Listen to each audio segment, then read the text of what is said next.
আসসালামু আলাইকুম গাইস, কেমন আছেন সবাই? আশা করি সবাই ভালো আছেন। আজকের ভিডিওটা হতে যাচ্ছে খুবই স্পেশাল, কারণ আজকের ভিডিওটা প্রবাসী ভাইদের জন্য। আজকে আপনাদের মাঝে তুলে ধরবো আমাদের আড়াইশিদা গ্রামের চকবাজার। এই বাজারের সাথে প্রবাসী ভাইদের অনেক স্মৃতি জড়িয়ে আছে। কথা না বাড়িয়ে তাহলে চলুন ভিডিও শুরু করা যাক। বাংলাদেশের ব্রাহ্মণবাড়িয়া জেলার আশুগঞ্জ থানার প্রাণকেন্দ্রে অবস্থিত একটি প্রাণবন্ত গ্রাম আড়াইশিধা।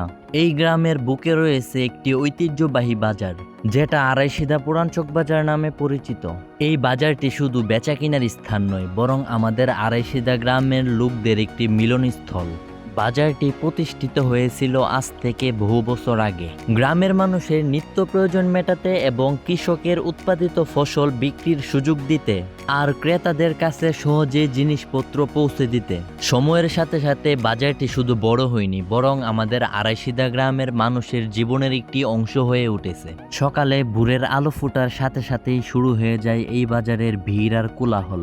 দোকানদারেরা তাদের দোকান সাজিয়ে নেন, সবজির বিক্রেতারা সাজান তাদের তাজা সবজি, আর মাছ বিক্রেতাদের ঝুড়ি ভরে ওঠে পুকুর এবং নদীর টাটকা মাছ দিয়ে। এই বাজারটি কৃষকের জীবিকার প্রধান ভরসা।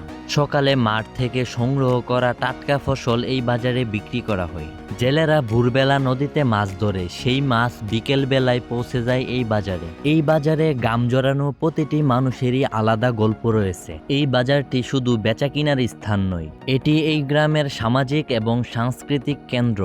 এই বাজারের চায়ের দোকানে হয় গল্প, রাজনীতি নিয়ে আলোচনা, কিংবা দিনের শেষে কিছুটা বিশ্রাম।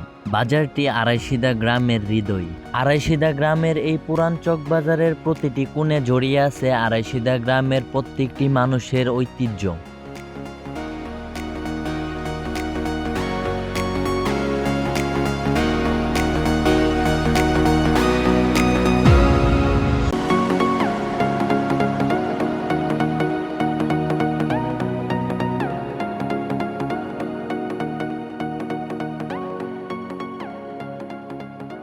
রাতে আড়াইশিধা চক বাজার। সন্ধ্যা নামার পর থেকে আমাদের আড়াইশিধা বাজার নতুন সাজে সেজে উঠে।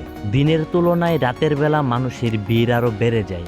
আলোর ঝলমলে দৃশ্য এবং মানুষের পদচারণায় রাতের বেলা আড়াইশিধা চক বাজার এক নতুন রূপ ধারণ করে।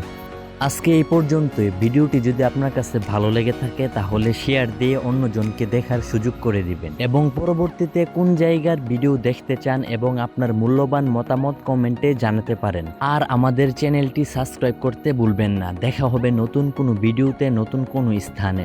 ততদিন ভালো থাকুন, সুস্থ থাকুন। আসসালামু আলাইকুম ওয়া রাহমাতুল্লাহ।